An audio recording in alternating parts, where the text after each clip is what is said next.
আপনার কত তালাশ করলাম, সন্ধান পাইলাম না।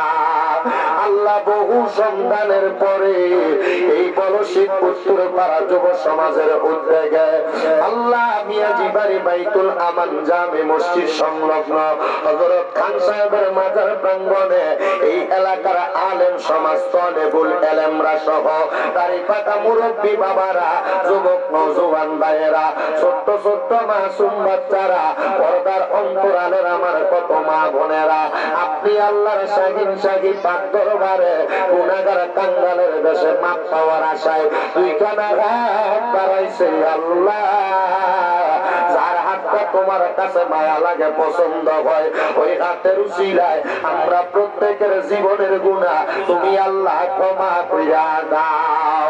তুমি তো অন্তর্যামী রে আল্লাহ, ওই আমরা হইলাম ফানা, আমরা সুখে কিনা দুঃখে ডাকি গো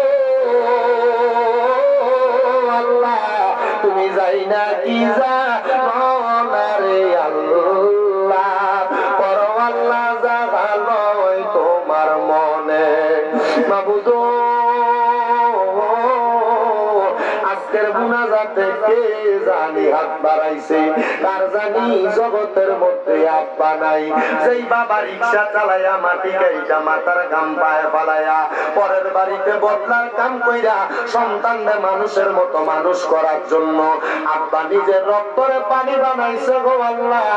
এমন আব্বা যাদের অন্ধকার কবরে আব্বার কবর জান্নাতের বাগান বানিয়ে দাও। বাবুদো, কে জানি হাত বাড়াইছে, কার জানি জগতের মধ্যে মা নাই। আরে মা, যে মারে মা কুইয়া ডাকলে কলিজার আগুন পর্যন্ত ঠান্ডা হইয়া যায়, এমন মা তাদের অন্ধকার কবরে আল্লাহ মায়ের কবর জান্নাতের বাগান বানায়া দাও। আল্লাহ আবার অনেকে তিমেরা হাত বাড়াইছে, মাও নাই বাবাও নাই, জনমের মতো তিমরে আল্লাহ। এমন মা বাবা যাদের অন্ধকার কবরে আম্মা আব্বার কবর জান্নাতের বাগান বানিয়ে দাও। যাদের মা বাবা বেঁচে আছে হায়াতে তৈয়বা নসিব করো, আম্মা অসুস্থ থাকলে শেফা দান করো, আম্মা আব্বার খাদেম হিসেবে আমাদেরকে কবুল মঞ্জুর করে নাও। এরে আমার এই এলাকার মা বোনেরা গো, মাইকের আওয়াজ তোমাদের কানে যায়নি গো মা, মুনাজাত হইতেছে গো মা, আল্লাহর দরবারে আমিন আমিন করে দুইটা হাত বাড়ায়া দুইটা ফোঁটা চোখের পানি ছাইরা দেও গো মা। আমরার বিশ্বাস আছে পানি মাটিতে পড়ার আগে আল্লাহ একটা হাতও ফিরিয়া দিবে না। এই এলাকার ভাই বাবারা আর কতকাল দোকান পাটে রং তামাশা আড্ডা বাজিতে সময় কাটাইবা, মুনাজাত হইতেছে, তোমার পূর্বপুরুষরা দুনিয়া থেকে বিদায় হয়ে গেছে, একদিন তুমিও থাকবা না, অন্ধকার কবরের বাসিন্দা হইয়া যাইবা। আল্লাহর দরবারে যদি আমিন আমিন করে দুইটা হাত বাড়াও, আমরার বিশ্বাস আছে আমার আল্লাহ একটা হাতও খালি ফিরিয়া দিবে না। মনিব আল্লাহ যারা হাত বাড়ায়, যাদের ব্যবসা বাণিজ্যতে বরকত নাই বরকত দাও আল্লাহ, যারা কামাই রুজি করে বরকত দান করো, পড়ালেখা করলে বিদ্যা বুদ্ধি বাড়াইয়া দাও, মানে সম্মান ইজ্জতে জিন্দেগি নসিব করে দাও আল্লাহ। অনেক প্রবাসী ভাইয়েরা বিদেশ থেকে দোয়া চায়, আল্লাহ প্রত্যেক প্রবাসীদের কাজ দোয়া তুমি কবুল মঞ্জুর করে নাও। অনেক মা বোনেরা দোয়া চায়, আমার মা বোনদের দোয়া তুমি কবুল মঞ্জুর করে নাও। এই মাহফিলে যারা টাকা দিয়া, পয়সা দিয়া, শ্রম দিয়া, বুদ্ধি দিয়া, পরামর্শ দিয়া, মাইক দিয়া, লাইট দিয়া, প্যান্ডেল দিয়া, তাবারুকের কাজে সহযোগিতা কইরা এত সুন্দর ইন্তজাম করেছে আল্লাহ, তাদেরকে তুমি কবুল মঞ্জুর করে নাও। ওলামায়ে কেরাম যা বয়ান করে এই বয়ানের উপর আমল করার তৌফিক দান করো। বিশেষ করে রজবুল মুকাররম মাস, সম্মানিত রজব মাস, যেই মাসে আমার নবীজি মেরাজের মধ্যে গমন করেছে, আমার নবীজিরা বলেছে এই রজব মাসে এমন একটা রাত্রি আছে যেই রাত্রিতে ইবাদত করলে আমার আল্লাহ তাআলা 27 বছর ইবাদতের সওয়াব দান করে। আল্লাহ জানি না ওই রাতটা কোন রাত, তবে মুহাক্কিক আলেমগণ ওই রাতটা মেরাজের রাতকে ঘোষণা করেছে। আল্লাহ গো, পবিত্র পবিত্র মেরাজুন নবীর উসিলায় আমাদের প্রত্যেকের কাজ দোয়াগুলা কবুল মঞ্জুর করো। মরণ দিবা দুঃখ নাই, তবে বেঈমান বানায়া মরণ দিয়েন না। মরণের আগে আমার নবীর নূরানি চেহারা মুবারক দেখতে দেখতে আখিরি জবানে মধুর কালেমা পড়াইয়া দিয়েন লা ইলাহা ইল্লাল্লাহু মুহাম্মাদুর রাসূলুল্লাহ সাল্লাল্লাহু আলাইহি ওয়াসাল্লাম। একটা জবানও কেউ বন্ধ রাখবেন না, জবান খুলে বলেন মুনাজাত করে দোয়া চাইলাম একজনের কাছে, তিনি কি? ওই আল্লাহর শুকরিয়া আদায় করে জোরে পড়েন আলহামদুলিল্লাহ। জগতের বন্ধুরা রে, ও নবীর উম্মতের দল, আজকে একজন আল্লাহ পাকের খাস বান্দার স্মরণে এই জান্নাতের বাগানের মাহফিল বলসিত হইতেছে। আপনারা বলেন বাবারা, আল্লাহর ওলিরা দুনিয়ার জমিনের মধ্যে যেই যেই কর্মগুলা করে, ওই কর্মগুলা আল্লাহর ওলিদের কাজগুলা কি সত্য না মিথ্যা? আল্লাহর ওলিরা এমন কর্মকাণ্ড করে যেই কর্মকাণ্ডের কারণে আমার আল্লাহ তাআলা আল্লাহর ওলি আল্লাহর বান্দাদেরকে আল্লাহর বন্ধু বানায়। বলে হুজুর কেমন করে আল্লাহর বান্দাদেরকে বন্ধু বানায়? আমার নবী হাদিসে মুবারাকা, আপনাদের কষ্ট হচ্ছে নাকি? অসুবিধা হইতেছে? যদি অসুবিধা এই তিনটারে কি আপনারা দেখেন না? তুমি দেখো না, এদেরকে চুপ করে রাখো, ধমক দিবা না, চুপ করে রাখো। তিনটার তিন দিকে দিয়ে দাও। আমাদের কি কষ্ট হচ্ছে, অসুবিধা হচ্ছে? আমি ধারাবাহিক ভাবে চেষ্টা করি, যদিও আমার মাইক দেওয়ার সময় ছিল 9টায়, আমি 9টার আগে এসে 47-এ পৌঁছে গেছি, কিন্তু বোরহান মিয়া রাকিব মেকের মালিকের চালাকি করে আমার ঘরে ঢুকেছি, ভাত খাবাই এখানে আমার বয়স। আমি কইছি যদি 10টায় মাইক দেন আমার কম, আমি যদি 2টা কামাই করে আমার অসুবিধা আছে, আমি বাংলাদেশে একটা মাহফিলে 1.5 ঘন্টা ওয়াজ করে নাই, ওয়াজ করতে অসুবিধা নেই। কিন্তু আমার টাইমটারে আমাকে ইয়া করেছে না। আমার কথা হচ্ছে আপনি যেটা করবেন এটা করবেন, ওয়াদা যদি ঠিকঠাক না রাখতে পারি, যেটা কাম আছে আমি আর তোমারই করতে পারি, কিন্তু আমার মূল বিষয় এটা মানে আপনারা আপনাদের দোয়ার আমার ছয়টা আমার বেশি কয়টা, আমি 2টা বেশি কামাই করলে লাভ, আমার লাভ হইতো না, শুধু আমার লাভ হইতো না, আমি আর তোমাদের বুঝতে পারছেন আমরা শুধু আমার লাগে একটু খাস করে দোয়া করি। আমি তাই ভালোবাসি, চাই থাকলে লাগে আমরা বাড়াই দিবেন কি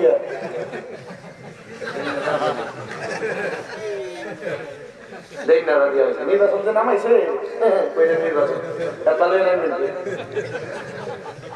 কারণ একজন বিয়া না দিলে বুঝবে না কি কথা কর না বুঝা তোমাদের আসি তারপরে দেখবে খাইলা দেবি কেমন লাগবে, ঠিক না? বুঝা কষ্ট দিয়ে আসতে কষ্ট দিয়ে আসতে আল্লাহ কবুল কর, আমিন কর। আপনারা আস্তে আস্তে আমিন কর। আপনাদের কি কষ্ট হইতেছে নাকি? এরকম মহাপদে যদি আলহামদুলিল্লাহ কোন তাইলে বুঝলাম যে না আপনারা ঠিক আছে, তবে মাহফিল অনুযায়ী জায়গা রয়েছে, জায়গাটা ভিতর ছিল একটু লম্বা চূড়া বড় সড়ো, জায়গা হয়ে গেছে ছোট, আপনারা একটু এলোমেলো বসতে পারতেছে না ঠিক মতো না। আমি না না থাক না কিছু পারতে হতাম জানলে আছে আগার লাগবে না, কারণ একজনে বইয়া জায়গাটা করছে গরম, আমি আগে দিতাম গরম জায়গা দরকার নাই, যে জানলে আছে এমনি থাকে। আর কারো যদি বলছে মাঝখান দিয়ে ঢুকবো, আচ্ছা তাইলে বলেন আমরা তাহলে খুশি না বেজা? হ্যাঁ, তাহলে একটু মোহাব্বতের আওয়াজে বলেন আলহামদুলিল্লাহ। কোনা দিয়ে ফোলাই ফোলাই থাকবে, একটু জোরে কইছে না তারা ইংরে ঠিক আছে, আমরা মোটামুটি মাশাআল্লাহ একটু জোরে কোন আলহামদুলিল্লাহ। গভীর মনোযোগ দিবেন আমার বাবা দিরাম। এই মাসটা যে এত পবিত্র মেরাজুন নবীর মাস, আমি মেরাজের বয়ানটা বেশি করব না, অল্প সময় মেরাজের বয়ানের একটা কথা বলে আমি আপনাদের কাছে অন্য বয়ানে চলে যাব। তবে আমি আপনাদের কাছে আগে কয়েকটা কথা বলি। আপনারা বলেন আল্লাহর ওলিরা দুনিয়াতে যে কর্মকাণ্ডগুলা করে, এই কর্মতে আল্লাহ খুশি হয় বিদায় তাদেরকে আল্লাহর বন্ধু বানায়, কথা কোন না ঠিক কিনা? সবাই আল্লাহর বন্ধু, সবাই আল্লাহর বান্দা, কিন্তু সবাই আল্লাহর বন্ধু না। আল্লাহর বন্ধু হওয়ার জন্য কিছু পার্সোনাল যোগ্যতা লাগে। আমরা তো কত পীর মাশাইখের কাছে যাই, কত ওলির কাছে যাই, কিন্তু নিজে ওলি হওয়ার জন্য চেষ্টা করি না। আমি তো বুঝতেছি না আপনারা কেন এমন করতেছেন, কেন আপনি এমন করতেছেন কেন? আর যে যার যার জায়গায় দাঁড়ায় কেউ কষ্ট বলার দরকার নেই, দাঁড়াইতে বলার দরকার নেই। এই এলোমেলো কারণে মানুষ থাক যার মন সবাই বসুন, দাঁড়াইতে বসুন, ঠিক আছে না ভাই? যদি আমি বসে এই ঠিক করতে করতে আমার সমস্যা। সবাই আল্লাহর বান্দা, কিন্তু সবাই আল্লাহর বন্ধু না। বন্ধু হওয়ার জন্য পার্সোনাল কিছু ইবাদত আছে, কথা কোন না ঠিক কিনা? এ বন্ধু আমার আল্লাহ তাআলা হাদিসে মুবারাকার মাধ্যমে আমার নবীকে দিয়া জানায়া দেয়, এই জগতের বান্দার দলেরা মনে রাখবা, দুনিয়ার জমিনের মধ্যে আল্লাহর কোন বান্দা যখন আল্লাহ তাআলার ইবাদত করে, ওই ইবাদত হইল 5 ওয়াক্ত নামাজ, ওই ইবাদত হইল রোজা, ওই ইবাদত হইল হজ, ওই ইবাদত হইল যাকাত, ওই ইবাদত হলো দান এবং সাদকা। কিন্তু আমার নবী ডাক দিয়ে কই, উম্মত, ও উম্মতের দলেরা, যখন আল্লাহর কোন বান্দা 5 ওয়াক্ত নামাজের পাশাপাশি একটু বাড়তি ইবাদত করে, তখন ওই বান্দাটা বাড়তি ইবাদতের কারণে আর বান্দা থাকে না। আমার আল্লাহ তাআলা বান্দা থেকে আল্লাহর বন্ধু বানায়া দেয়। কেমন করে গো, কেমন করে আল্লাহ তাআলার বন্ধু বানায়া নেয়?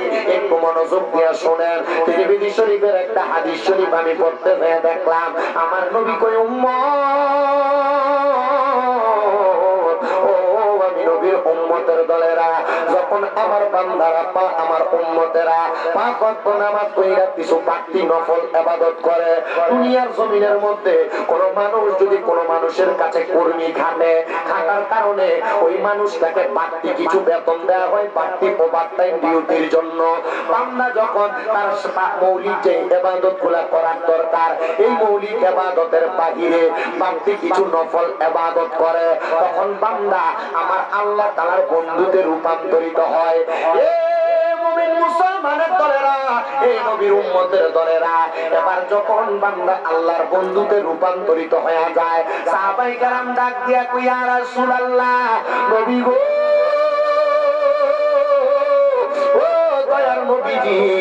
আপনার কাছে জানতে চাই, আপনি বলেন না, বান্দা থেকে যখন বন্ধু হয়ে যায় তো বান্দাটার লাভটা কি হয়? এবার আমার নবী কয়, উম্মত, আমার আল্লাহ তাআলার ঘোষণা, যখন বান্দা তার জবান দিয়ে কোনো কথা বলে, ওই জবান আর বান্দার জবান থাকে না, ওই জবান আমার আল্লাহর কুদরতি জবান হয়ে যায়। ওই আল্লাহর বন্ধু যখন তার হাত দিয়ে কোনো কর্ম করে, ওই হাতটা তখন আর তার হাত থাকে না, ওই হাতটা আমার আল্লাহর কুদরতের হাত হয়ে যায়। ওই বান্দা যখন দুনিয়াতে তার মুখ দিয়ে তার পা দিয়ে কোনো কাজ করে, ওই পাটা তার পাও থাকে না, ওই পাটা আমার আল্লাহ তাআলার কুদরতি পাও হয়ে যায়। এ আমার বাবা, এ আমার বলশীদের যুবক ভাইরা, তাইলে চিন্তা করেন, আল্লাহর বান্দাও থাকা যায়, আল্লাহর বন্ধুও থাকা যায়। সাময়িক ব্যক্তি বান্দা, কিন্তু অসাময়িক ব্যক্তি যেটা বেশি বেশি ইবাদত করে, এটা বন্ধু। বন্ধু হইতে পারলে আল্লাহ আপনার সর্বোচ্চ বিরাজমান থাইকা আপনি বান্দারে সব জায়গার মধ্যে সহযোগিতা করবে। কেমন সহযোগিতা করবে? একটু মনোযোগ দিয়ে শুনলে বয়ানটা আপনারা বুঝতে পারবেন। আল্লাহর ওলিদেরকে আল্লাহ তাআলা কিছু অলৌকিক ক্ষমতা দান করে, কথা কোন না? করে কি করে না? আল্লাহর ওলিদেরকে অলৌকিক ক্ষমতা দান করেন কে? আল্লাহ। আমার আল্লাহ তাআলা কেমন অলৌকিক ক্ষমতা দান করেন? আফগানিস্তান নামক এলাকার মধ্যে একজন আল্লাহ পাকের বান্দা, যিনার নাম হলো হযরত হাবিবুর রহমান ইবনে হাবিবুর রহমান ইবনে কাবিল আফেন্দি। উনি বলতেছেন, ও দুনিয়ার মানুষের দলেরা, আমি একদিন আমার মসজিদের পাশে দিয়ে রাত্রবেলা হেঁটে হেঁটে যাচ্ছিলাম। যাওয়ার সময় আমি তাকে দেখলাম, ওই মসজিদের মধ্যে একজন ব্যক্তি ইবাদত করতেছে, কিন্তু তার এমন শীতের সময় তার শরীরের মধ্যে কোনো জামা কাপড় নাই, একবারে অবস্থাটা কেমন জানি মনে হইতেছে, কিন্তু উদিলা গায়ে ইবাদত করতেছে। এটা দেখা আমার কাছে একটু সন্দেহ লাগলো, তার মধ্যে জামা কাপড় নাই, কিন্তু মসজিদের মধ্যে ঢুইকা রাত্রবেলা ইবাদত করে। কারণটা কি আমি তো এটা বুঝতে পারলাম না। আমি মসজিদের সামনে যাইয়া ওনাকে ডাক দিলাম, এগো আল্লাহর বান্দা, আপনি যে কাপড় ছাড়া উলঙ্গ অবস্থায় উদিরা ভাবে আল্লাহর ঘরে প্রবেশ করলেন, কারণটা কি আপনি আমার কাছে বলবেন নি? উনি বলেন এটার কোনো কারণ নাই, আমি তো আল্লাহর বান্দা, আমার গায়ের মধ্যে কোনো জামা কাপড় নাই, কিন্তু জামা কাপড় যে নাই তুমি শুধু দেখছো, আর কেউ আমার দেখে নাই। বলে কেউ দেখে নাই, কথা সত্য, কিন্তু আমার আল্লাহ তো আপনার দেখছে, আপনার জামা কাপড় গুলা কোথায়? তিনি বলেন আমি নামাজ পড়ার জন্য রাস্তা দিয়ে আমার এলাকা থেকে এই মসজিদের মধ্যে আসতেছিলাম, মাঝখানে রাস্তার মধ্যে ডাকাত করেছে, চোর করেছে, পড়ার কারণে মানুষ ওই চোরটাকে খুঁজে পায় নাই, আমার রাস্তার মধ্যে পাইয়া মানুষ আমাকে আঘাত করেছে, আমারে প্রহার করেছে, আমার শরীরের জামা কাপড় গুলা তারা ছিঁড়া ছিঁড়া নিয়ে গেছে, এই জন্য আমি আল্লাহর ঘরে জামা কাপড় ছাড়া আসছি। কিন্তু আমি জানি 17 টাকা ছাড়া, কাপড় পরা ছাড়া আমার আল্লাহ তাআলার কাছে আসা উত্তম না, আমার আল্লাহ তাআলার কাছে আসা যায় না। কিন্তু আমি এবার আমার মনে একটা আয়াত স্মরণ হইছে, আয়াত স্মরণ হইছে, আমার আল্লাহ না বলছে লা ইউকাল্লিফুল্লাহু নাফসান ইল্লা উসআহা, আমার আল্লাহ তাআলা কারো সাধ্যের বাহিরে কোনো কিছু চাপায়া দেয় না।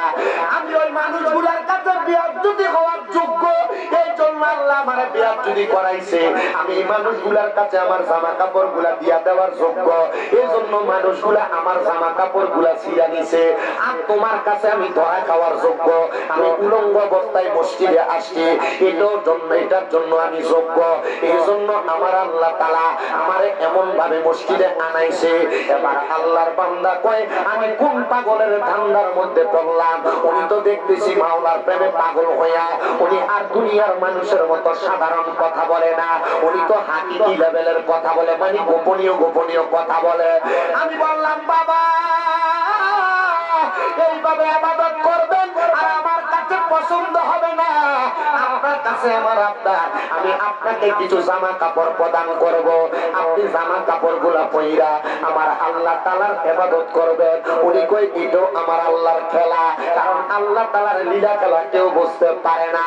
আপনি আমার জামা কাপড় দিবেন, রাস্তায় মানুষ আমার জামা কাপড় ছিঁড়া নিয়ে গেছে, আর আল্লাহ আপনার দিয়ে আমার একটা জামা কাপড় দিব, এটাও আমার আল্লাহ খেলছেন, আমার আল্লাহ তাআলা আপনার দিয়ে করাইছেন, দেন আপনি আমার জামা কাপড় দেন। আল্লাহর বান্দাটা জামা কাপড়টা পইরা এবার গভীর রজনীতে ইবাদত করতেছে। ওই ইবাদত অন্য কোন ইবাদত না, ওই ইবাদতের নাম হলো তাহাজ্জুদের নামাজ। এই মুসলমানেরা, এই ইমানদারের দলেরা, এই বনশীল এলাকার পর্দার অন্তরালের আমার মা বোনেরা, তোমার ঘরে বুঝি বরকত নাই গো, বরকত নাই। তোমার ঘর থেকে যদি রোগবালা মুসিবত না ছাড়ে, তোমার ঘরে যদি জামাই ইনকামের মধ্যে বরকত না হয়, আমি বলবো রে স্বামী স্ত্রী দুইজন মিলে তাহাজ্জুদের নামাজ পড়ো, কারণ আমার আল্লাহ আমার নবীরে বলছে ওয়া মিনাল্লাইলি ফাতাহাজ্জাত বিহি নাফিলাতাল লাকা আসা আইয়া বাহাসাকা রাব্বুকা মাকামান মাহমুদা। আল্লাহ নবীরে কয় আপনি রাতের কিছু অংশে তাহাজ্জুদের নামাজ পড়েন, অতি সত্বর আপনাকে মাকামে মাহমুদ প্রশংসার জায়গা দান করা হবে।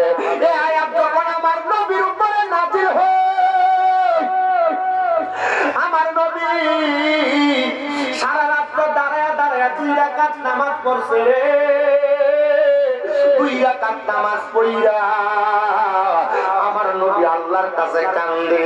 মা আয়েশা সিদ্দিকা কয় জগতের মানুষ, আমি দেখলাম আমার নবীর রুকু বড় লম্বা, আমার নবীর সিজদা বড় লম্বা, আমি নবীর রুকু সিজদা লম্বা দেইখা নবী যখন নামাজ শেষ করছে ফজরের আগ ওয়াক্ত হয়ে গেছে, আমি আমার নবীরে বললাম ইয়া রাসূলুল্লাহ আপনারে তো কোনোদিন এত লম্বা সিজদা দিতে দেখি নাই, আপনারে তো কোনোদিন এত লম্বা রুকু দিতে দেখি নাই, আজকে দি দেখি আপনি নবী লম্বা রুকু দিলেন, আজকে দি দেখি আপনি নবী লম্বা সিজদা দিলেন।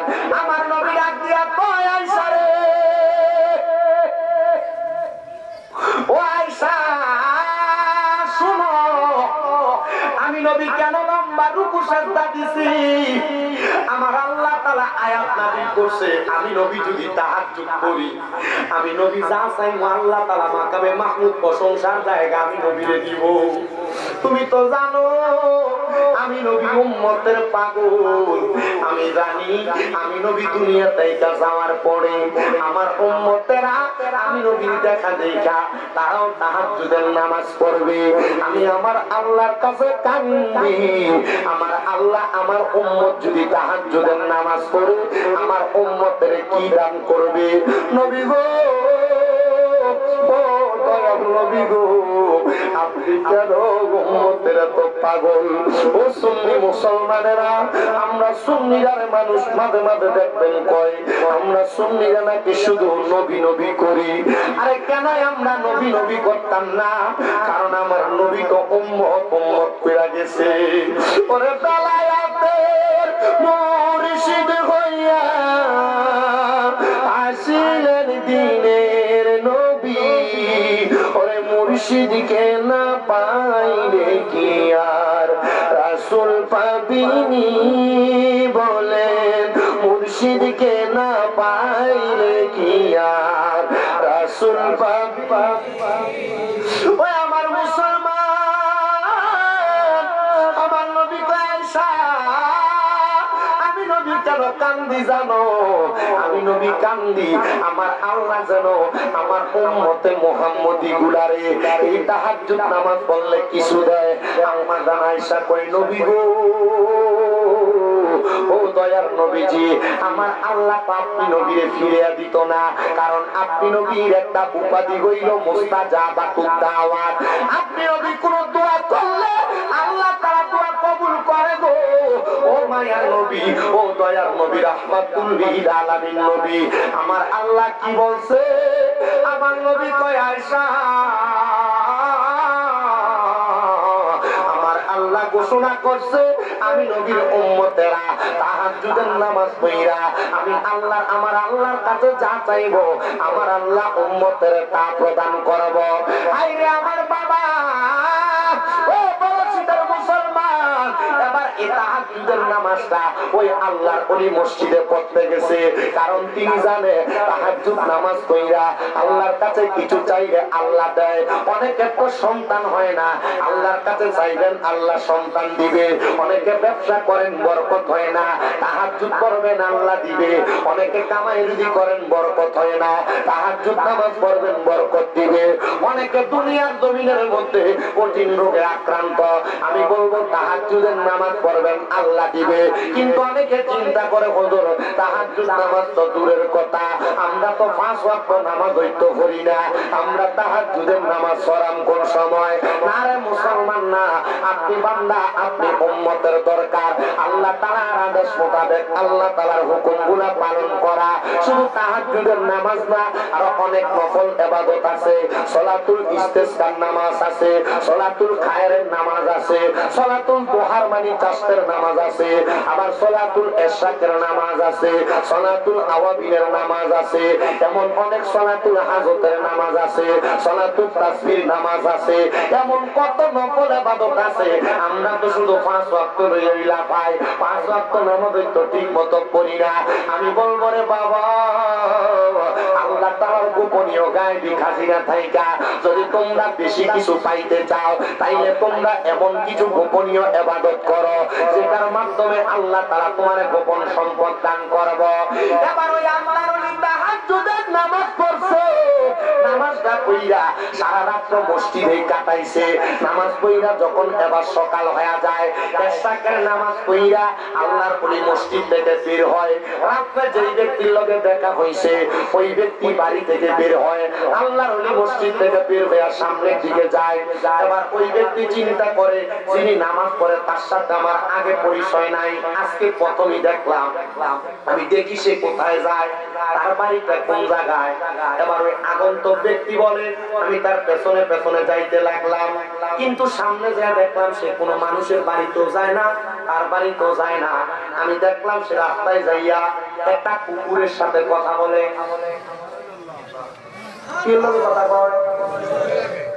কেউ আমি যদি কই কুকুর ভালো আছে না, কুকুর কি জবাব দিব? কুকুর জবাব দিব? আমি যদি কুকুর ভাত খাইছ জবাব দিব? জবাব। তার মানে বোঝা যায় এই কুকুরের ভাষা বোঝার জন্য অলৌকিক একটা জ্ঞানের এই জ্ঞান দেয় কি আল্লাহ দেয়, বিশ্বাস আসেনি? আপনি যদি বিপদে বলে শিখে ধরে আনলে মাশাআল্লাহ কি সুন্দর, আপনি আল্লাহর কাছে চান না। আপনি কি টেনশনে পড়লে রোগে আক্রান্ত হয়ে গেলে আপনার একবারে টেনশন অবস্থা খুব খারাপ, আপনি যে আল্লাহর কাছে চান না, আল্লাহর কাছে কি কোনো কিছুর অভাব আছে? তার মানে বোঝা যায় আল্লাহ দিতে চায়, আমরা নিতে জানি। আল্লাহ দিতে চায়, আপনারা তো বিরিয়ানি খান নেওয়ার সাথে কয়টা দেখতেছি গরু একটা তো দিয়ে দেখ না, দেখলাম কয়টা? হ্যাঁ 5টা, ওই দেখো 9টা। এই নিয়ে বিরিয়ানি দেওয়া শ্বাস। উনি বলেন আমি আগন্তুক, আমি মনে করছি উনি ওনার বাসায় যাবেন, কিন্তু উনি কারোর বাড়িতে যায় নাই। উনি যাইয়া কার সাথে কথা কয়? উনি বলেন আমি তাকে দেখলাম, উনি কুকুরকে বলতেছে কুকুর, কুকুরও লড়ে না, কুকুরও জায়গা থেকে লড়ে না। এই কুকুর, আমি তো জানি কুকুরের 10টা ভালো স্বভাব আছে, কিন্তু কুকুরের 3টা খারাপ স্বভাব আছে। তুমি বলো তো এই খারাপ স্বভাব গুলো তোমার মাঝে কেন? আল্লাহর এই প্রশ্নগুলা কইরা কুকুরকে বারবার প্রশ্ন করে। কুকুরের 1 নাম্বার খারাপ স্বভাব, কুকুর মাটিতে প্রস্রাব করে না, যে কোনো ওয়াল বা গাছের সাথে প্রস্রাব করে। কুকুরের 2 নাম্বার খারাপ স্বভাব, কুকুর সকালবেলা তার মালিককে ঘুমাইতে যায় না, ঘেউ ঘেউ করে ডাকে। কুকুরের 3 নাম্বার খারাপ স্বভাব, কুকুর ভিক্ষুক দেখলে ফকির দেখলে ঘেউ ঘেউ করে ডাকে। কুকুর, তুমি বলো তো তোমার এই 3টে খারাপ স্বভাব কেন?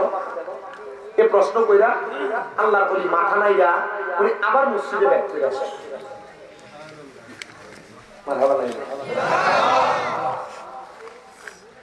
ওই আগন্তুক ব্যক্তিটা বলে আমি ওনার পেছনে পেছনে মসজিদে প্রবেশ করলাম।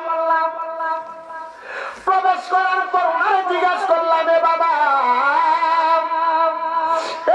আপনার কাছে আমি জানতে চাই, আপনি যে কুকুরটার সাথে কথা বললেন, হুজুর কুকুর তো কথা বলতে পারে না, কিন্তু আপনি কুকুরে 3টা প্রশ্ন করলেন, কুকুরকে আপনার প্রশ্নের জবাব দিছে? বলে হ্যাঁ দিছে। হুজুর আপনি বলছেন? বলে বুঝছি। বলে কি বলছেন? আপনি প্রশ্নগুলার জবাবগুলা দেন। আপনি তো বললেন কুকুরের 10টা ভালো গুণ আছে, এর মধ্যে 3টা খারাপ গুণ। 1 নাম্বার খারাপ গুণ, কুকুর কেন ওয়ালের সাথে অথবা গাছের সাথে প্রস্রাব করে? কুকুর কেন মানুষের মতো ডাইরেক্ট মাটিতে প্রস্রাব করে না? এবার আল্লাহর ওলি ডাক দিয়া কয়, এই কুকুর আমারে জবাব দে, আমারে জবাব দে। বলে তুমি কি জানো শুধু জোদাসে রাহমাতুল লিল আলামিন মসজিদে শুধ হামারা ये জমিন। জবান খুলে ধরে কোন আল্লাহু আকবার। আল্লামা রুমি মুসনবী রুমির মধ্যে কথাটা উল্লেখ করেছেন, দুনিয়ার সব জায়গায় মসজিদ বানিয়ে দিতে আল্লাহ আমার নবীর বরকতে। এবার কুকুর আমার জবাব দেয়, এই আল্লাহর ওলি আপনি কি জানেন আল্লাহর প্রিয় বান্দারা বড় মায়ের কইরা এই মাটির মধ্যে সেজদা দেয়, বড় মুহাব্বত করে মাটির মধ্যে সেজদা দেয়। এই জন্য আমি কুকুর এই মাটিতে প্রস্রাব করি না, আমি কুকুর গাছের সাথে দেয়ালের সাথে প্রস্রাব করি, যেন আমার প্রস্রাবের কারণে কোনো মুমিন অপবিত্র না হয়। এবার আল্লাহর ওলিরে ডাক দিয়ে কই, হুজুর কুকুর 2 নাম্বার কি জবাব দিল? বলে 2 নাম্বার একটা জবাব দিছে। আমি জিজ্ঞাসা করলাম তুমি ফজরের সময় কেন কেউ ঘুম কইয়া কু কইয়া ডাক মারো? কুকুর আমার জবাব দেয়, আমি জানি আমার আল্লাহ গফুর, আমার আল্লাহ রহমান, আমার আল্লাহ রহিম, আমার আল্লাহ সাত্তার, আমার আল্লাহ বান্দারে দয়া করে। আমার আল্লাহ তাআলা রাতের সাজদাতে আসমানের একবার প্রথম অংশে আইসা বান্দাদেরকে ক্ষমা করার জন্য, আল্লাহর গায়বী খাজিনা থেকে দান করার জন্য আমার আল্লাহ বান্দারে ডাকে। আমি যেই মালিকের খাই, আমি এই মালিকের সাথে নাফরমানি করি না। এই মালিক তো ঘুমায়, এই মালিক তো আল্লাহ তাআলার ডাক শুনে না।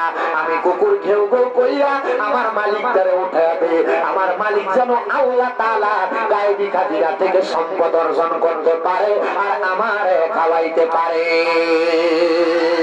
জবান খুলে জোরে জোরে সুবহানাল্লাহ। ওরে কেউ বুঝিতে পারে না রে ওলি আল্লাহর খেলা, আরে পীর মুর্শিদের খেলা। আরে জোর করিয়া বুঝতে গেলে তার গতে মরণ জ্বালা, কেউ বুঝিতে পারে না রে ওলি আল্লাহর খেলা, আরে পীর মুর্শিদের খেলা। আরে 36 বছরে কারো কেনাগি ফুটে না, আবার 6 মাসের কালের দয়া পাইতে শুনো আনার দয়াল, পাইতে শুনো আনা দয়াল। জোর করিয়া দিবে তোরা, জোর করিয়া, জোর করিয়া দিবে তোরে বদর যত জ্বালা, কেউ বুঝিতে পারে না রে ওলি আল্লাহর খেলা, আরে পীর মুর্শিদের খেলা।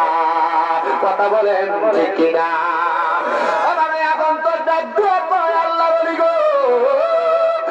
3 নম্বর প্রশ্নের জবাবটা দেন। কুকুর যে দুনিয়ার জমিনে থাইকা ফকিরকে দেখলে ঘৌ ঘৌ করে ডাকে, ফকির দেখলে ঘেউ ঘেউ করে ডাকে। আপনি যে প্রশ্ন করলেন কুকুর আপনারে কি জবাব দিছে, বলে কুকুর আমারে জবাব দিছে এই ফকির বেড়া বোঝে না, দুনিয়ার মানুষের কাছে দেয় দেয় হাত বাটে। এই ফকির জানে না দুনিয়ার মানুষের সম্পদ দেয় আল্লাহ, দুনিয়ার মানুষের দয়া করে আল্লাহ, দুনিয়ার মানুষের সব কিছু দেয় আল্লাহ। ফকির আল্লাহর কাছে না দেয় মানুষের কাছে যায়। ফকির কার কাছে যায়? বহুত এলাকার ফকিরের কুমিল্লা শহরের এক ফকির তার দৈনিক কামাই 3000 5000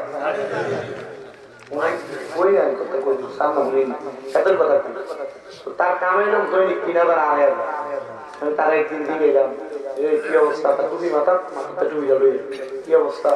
কার কিছু খাওয়া না, তার কিছু খাওয়াই মনটা পকেটটি আছে তার লয়ে গেছি কুমিল্লা আমানিও কান্দি পারে হোটেল নিয়ে তারে খানা কি তাকাইবা পরোটা খামু মুরগা খামু, যে মুরগা যে সাফা মুরগা খামু ডাইল খামু আর একটা সাইড প্লেট দিয়ে আমি তার লোক বুঝছে না, তার লোক কথা কই আমার একজন লোক আমি না আছে এমনি লোক আমি কথা কমু তার লোক একটু কথাটা শেষ করে তার দিকে আমি রে তোর কামাই কত সত্যি করে করি আমি দেখবি যে মিথ্যা কথা বলে তোর কামাই বরকত করে বলবো ভাই হুজুর মানুষ আমি লোক মিথ্যা কথা কইলে আসলে যদি বরকত কমে যায় আমার একটা সর্বনিম্ন কামাই আড়াই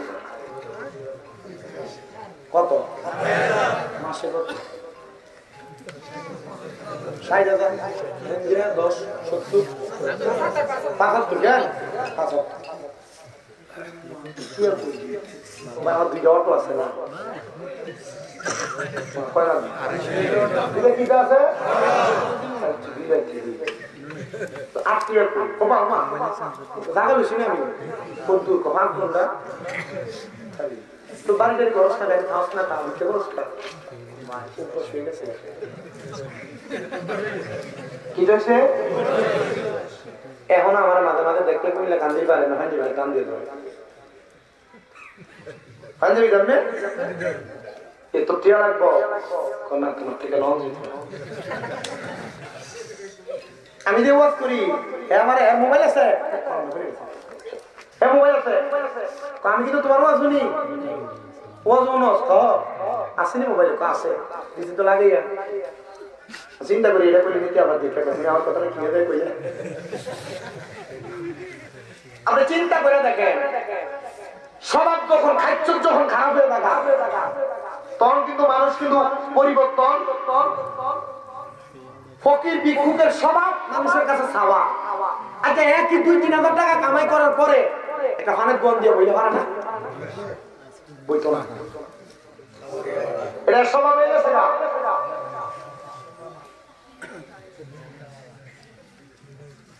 এগুলো তো কয়েকদিন আগে জয়পুর হাট যাওয়ার সময় রাস্তায় দাঁড়াইছি এক মহিলা ভিক্ষা করছে তো আমাদের চাক্কা পাল্টাইছি আমরা বগুড়াতে তা আমি একজন ভিক্ষা করে আমি কি গো আমি ভিক্ষা করে সুস্থ মানুষ ক বাবা ঠিক আছে তো ভিক্ষা করে আমি কইলাম তো আমরা বাড়িতে একটা কামের লোকের দরকার আবার আমার মাদ্রাসার ভিতরে একটার ভিতরে রামদিন না বেরি নাই আমার এনে 8,000 টাকা বেতন করবেন নি স্যার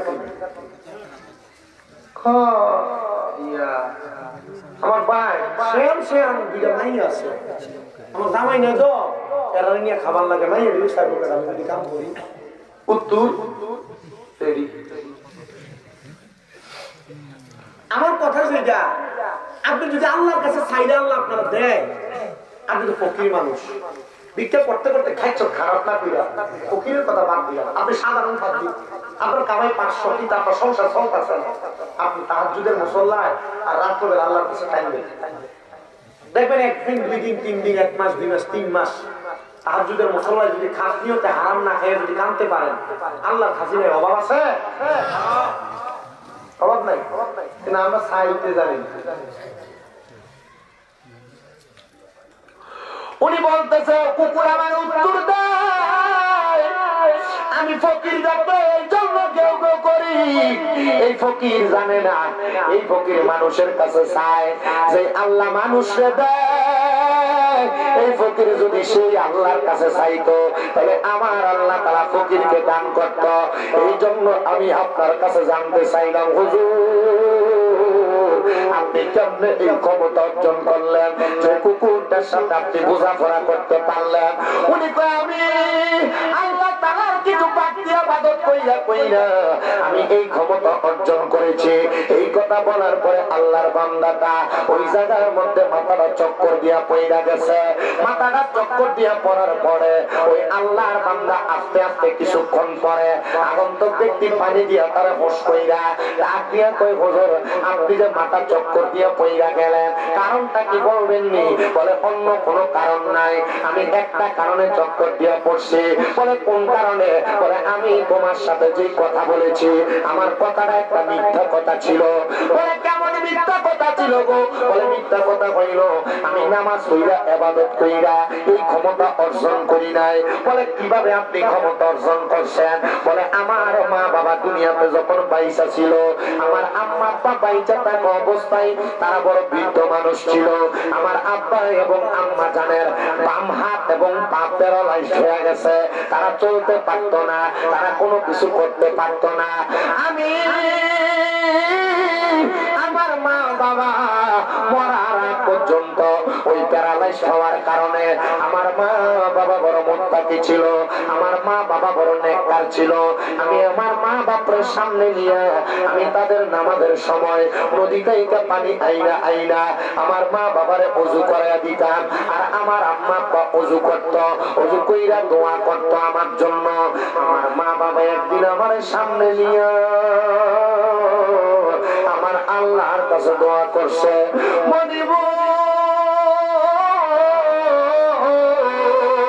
আমার যে সন্তান, আমরা ল্যাংড়া মানুষ, আতুর মানুষ, আমাদেরকে কষ্ট করে পানি আইনা ওযু করায়া দেয়, আমার সন্তান তো অন্য কোন কাজে যায় না। আল্লাহ তুমি আমার সন্তানদারে কবুল কইরা নাও, আমার সন্তানদারে কবুল কইরা নাও। আল্লাহ তুমি আমার সন্তানটারে তোমার বন্ধু বানায়া নাও। আমার মা বাবা যে আমার লাগা দোয়া করছে, এই দোয়ার বরকতে আল্লাহ আমার এই ক্ষমতা দান করছে। আরে আল্লাহর বান্দা, তোমার যে ক্ষমতা দান করলো, এই ক্ষমতাটা পাইয়া তুমি খুশি হইছো নি? বলে আমি শুধু এই ক্ষমতা পাইছি না, আমি যখন দুনিয়ার জমিনে থাইকা চোখটা বন্ধ করে আমার আল্লাহ তাআলার কাছে কান্নাকাটি করি, আমার আল্লাহ তাআলা আমারে আমার মা বাবার কবরের অবস্থা সম্পর্কে বলে, ও আমার আব্বুজিরা গো, আপনাদের অনেকের মা তো মারা গেছে, আপনাদের অনেকের বাবা তো মারা গেছে। মা বাপ মারা যাওয়ার পরে আম্মা আব্বা কবরে কেমন আছে আপনারা তো জানেন না, আম্মা আব্বা কবরে কেমন আছে আপনারা তো খবর বোঝেন না। আমি বলবো যদি আম্মা আব্বা কবরে কেমন আছে এই খবরটা আপনি জানতে চান, এই খবরটা আপনি বুঝতে চান, আপনি যদি আম্মা আব্বার কবরের খবরটা জানতে চান, আম্মা আব্বার কবরের খবরটা বুঝতে চান, আপনি আল্লাহ তাআলার কাছে সিজদার মধ্যে পইরা যান, দেখবেন আমার আল্লাহ তাআলা আপনার আম্মা আব্বার কবরের খবরটা জানিয়ে দিবে। হে আমার মুসলমান, হে বলশীদের বাবা, যাদের মা কবরে, যাদের বাবা কবরে, আমার আল্লাহ তাআলা কিন্তু আপনাদের মা বাবার কবরের অবস্থা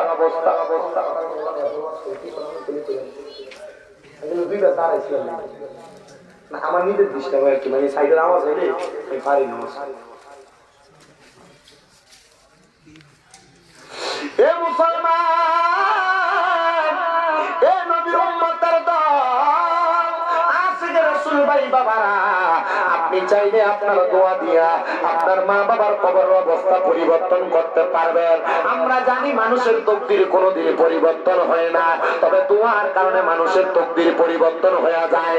আপনাদের সবার কাছে বলবো, আপনারা বেশি বেশি করে আম্মার জন্য দোয়া করবেন। বংশের মানুষ যারা কবরে তারার লেগে দোয়া করবেন। এই যে 27 তারিখ দিবাগত রাতে পবিত্র মেরাজুন নবী, আমার নবী মেরাজে যাওয়ার যে মেরাজে যাওয়ার দিনটা, ওই দিন আপনাদের এলাকার মসজিদের মধ্যে ইবাদত হবে, জিকির আজকার হবে, ওয়াজ মাহফিল হবে। তখন আপনারা আমার আল্লাহ তাআলার কাছে তাদের জন্য একটু খাস ভাবে দোয়া করবেন, ওই রাতে কান্নাকাটি করবেন। কারণ মুহাদ্দিস আলেমরা তো বলেছে এই রাতের ইবাদতটা 27 বছর ইবাদতের সওয়াব পরিমাণ। তাইলে আল্লাহ তাআলা যদি আমাদেরকে এত সওয়াব প্রদান করে, আমরা সবাই এই দোয়াগুলো করার দরকার আছে না নাই? এ নবীর উম্মতের দল, এ নবীর আশিকের দল, মেরাজের বয়ান না, আমার নবী মেরাজ থেকে আসার পরে আল্লাহর নবী রাহমাতুল লিল আলামিন নবীর কাছে প্রত্যেকদিন সকালবেলা আবুল হেকাম নামক যে ব্যক্তি পরবর্তীতে আবু জাহেল মুরুক্কের পিতা হয়েছে, ওই আবু জাহেল আমার নবীর সামনে আইসা নবীকে প্রত্যেকদিন সকালে জিজ্ঞাসা, এ মুহাম্মদ, তোমার কাছে নতুন কোন খবর আছে কিনা, নতুন কোন খবর আছে কিনা? নবী যেদিন মেরাজ থেকে আসছে ওই দিন সকালবেলা আবু জাহেল আইসা আমার নবীরে জিজ্ঞাসা, এ মুহাম্মদ, তোমার কাছে নতুন কোন খবর আছে নি আজকে? উনি বলেন, হ্যাঁ আমার কাছে খবর আছে। বলে, কি খবর? বলে, গতকালকে রাত্রবেলা আমি মসজিদে হারাম থাইকা আমি মসজিদে আকসাতে গিয়েছি, যেই জায়গার দূরত্বটা ওই সময় পায়ে হাইটা 1 মাস লাগতো। মসজিদে আকসা থাইকা আমি নবী আল্লাহ তাআলার ওখানে গেছি, আল্লাহর সঙ্গে আমার দিদার হইছে, আল্লাহ তাআলার নিদর্শনগুলো আমি দেখছি। আবু জাহেল ডাক দিয়ে কয়, আমি বলবো না তুমি মিথ্যা কথা বলো, তবে যদি তোমার গোত্রের মানুষকে আমি তোমার সামনে আনি, তুমি কি এই কথাটা তোমার গোত্রের মানুষের কাছে বলতে পারবা?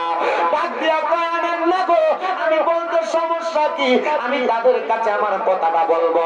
এবার গোত্রের সব মানুষকে সামনে আইনা আবু জাহেল ডাক দিয়ে কয়, তোমরা জিজ্ঞাসা করো মুহাম্মদের কাছে নতুন কি খবর আছে।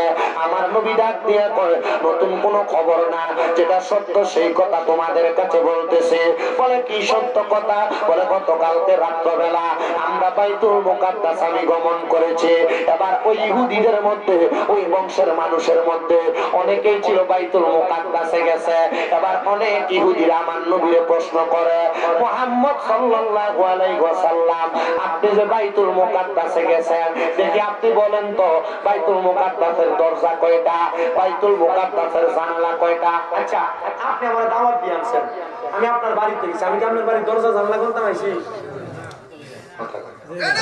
আমি কি দরজা জানলা কোনটা আইছি?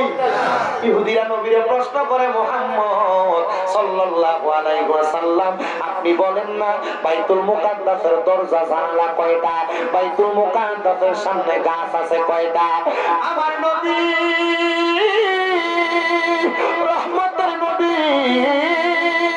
যেগুলা নবীজির চোখ দ্বারা দেখছে সবকিছু বর্ণনা করতেছে।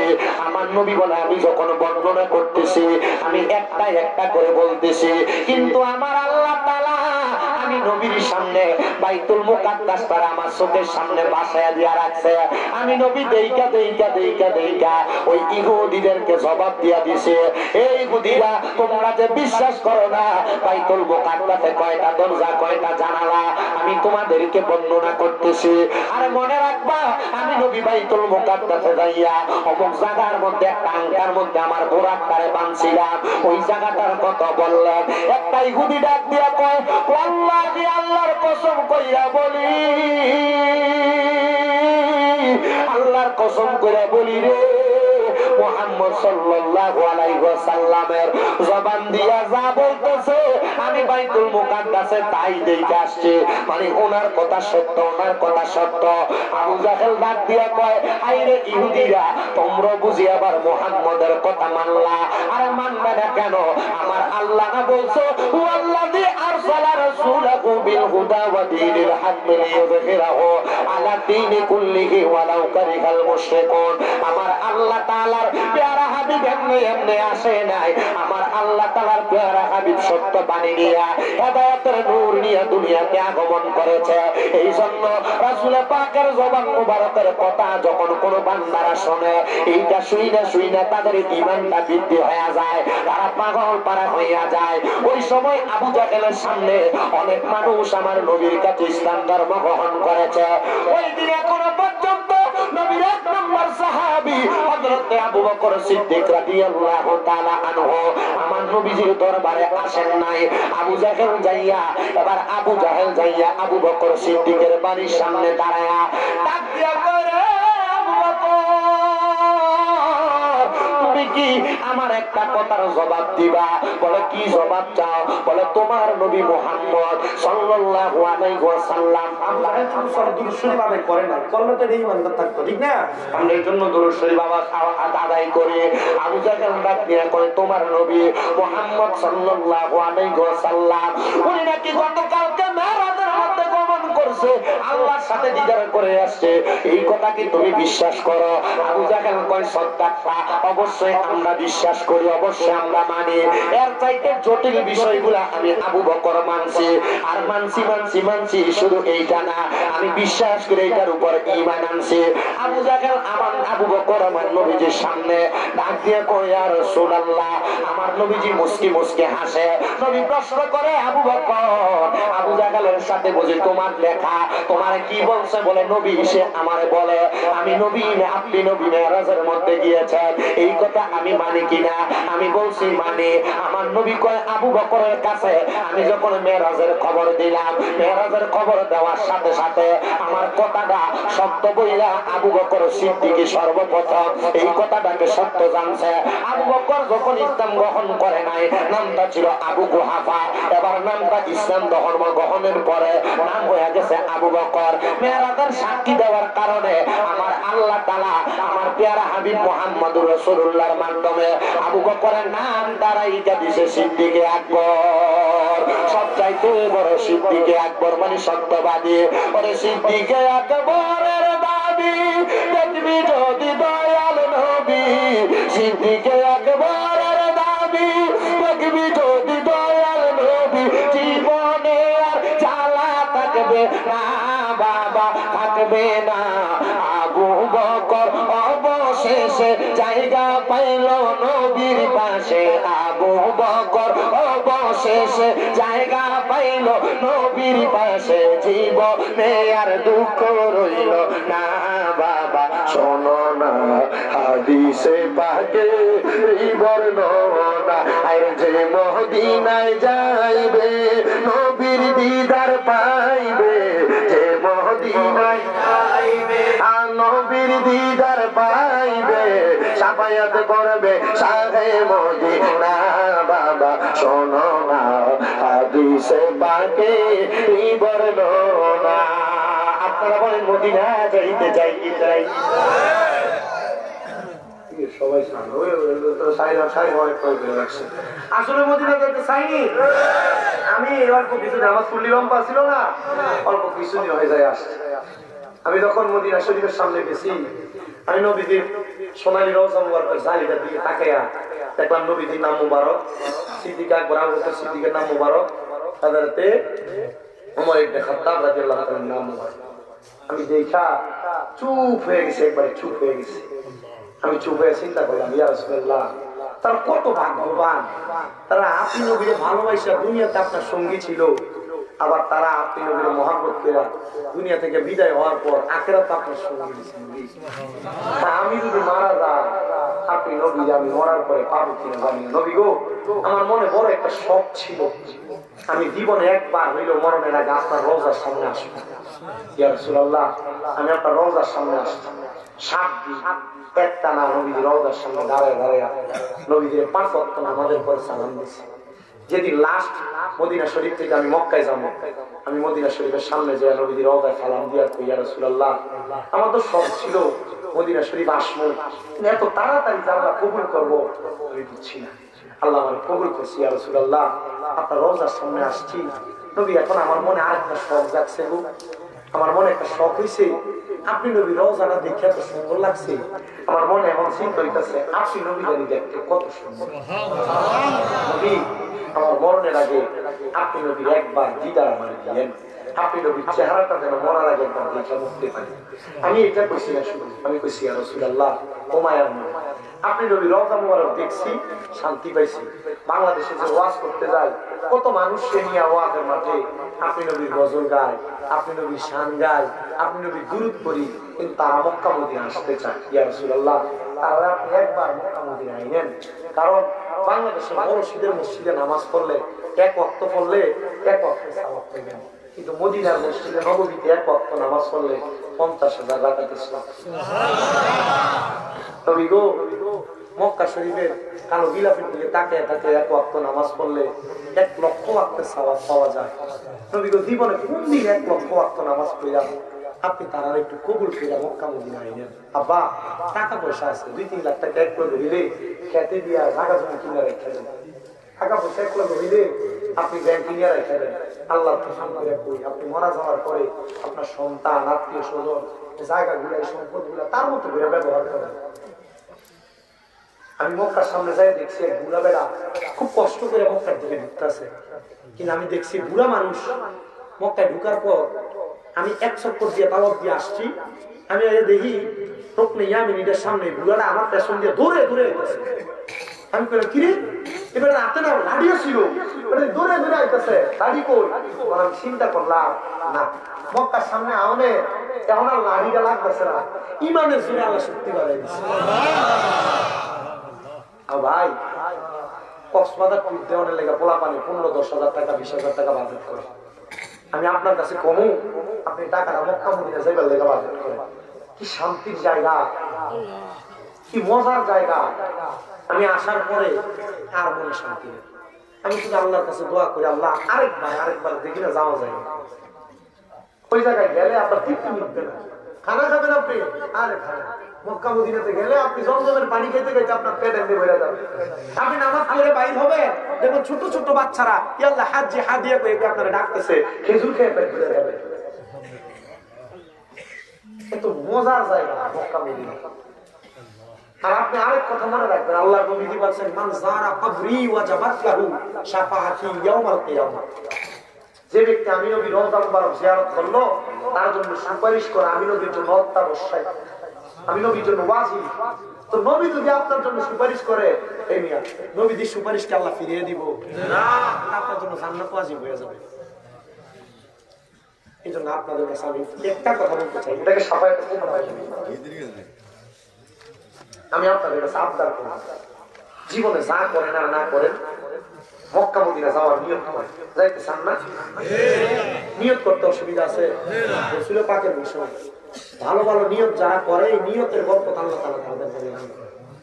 আপনার মনে করেন আপনি কামাই করেন মাসে 10-15-20,000 30,000 50,000 টাকা, আপনি নিয়ত করেন আল্লাহ আমি যদি 2 কোটি টাকার মালিক হই 1 কোটি টাকা মসজিদে দিয়ে আনব। আপনি 2 কোটির মালিক হবেন কিনা আপনার বর্তমান অবস্থা দেখে তো আপনি বুঝবেন। যদি মনে করেন যে আপনি তো বুঝেন হইতেন না, নিয়ত করে নেবেন আল্লাহ আমি 2 কোটি মালিক হইলে 1 কোটি কই দিয়ে দেবেন, মসজিদে দিয়ে দেবেন। দেখুন আল্লাহ আপনার হয়তো এই নিয়তের বরকত আপনার দান করে দিবেন। কই থেকে টাকা কামাই করছেন আপনি বুঝতে পারবেন, ঠিক না? আমি আপনাদের কাছে এটা বলতে চাচ্ছি আপনি নিয়ত করেন আল্লাহ আমার মরার আগে একবার মক্কা মদিনা নিয়ে, কারণ নিয়াতুল মুমিনিন খায়রুম মিন আমল, মুমিনের নিয়ত তার আমলের চেয়ে উত্তম। আপনি নিয়ত করছেন আপনি মক্কা মদিনা যাবেন, যাইতে পারেন না, আপনি মারা গেছেন, মারা যাওয়ার পর আপনার আমল নামে মক্কা মদিনা যাওয়ার সওয়াবটা লেখা হয়ে যাবে। গান ভাব বলেন আল্লাহ মরণের আগে একবার হইলেও মক্কা তাওয়াফ মদিনা জিয়ারত নসিব করেন, আমিন। যদি যাইতে নাও পারেন আমল নামে যাওয়ার সওয়াব হবে। আমরা সবাই যাইতে চাই তো ইনশাআল্লাহ। মহাব্বতে পড়েন যে মদিনায় যাইবে নবীর দিদার পাইবে, যে মদিনায় যাইবে নবীর দিদার পাইবে, শাফায়াত করবে শাহে মদিনা।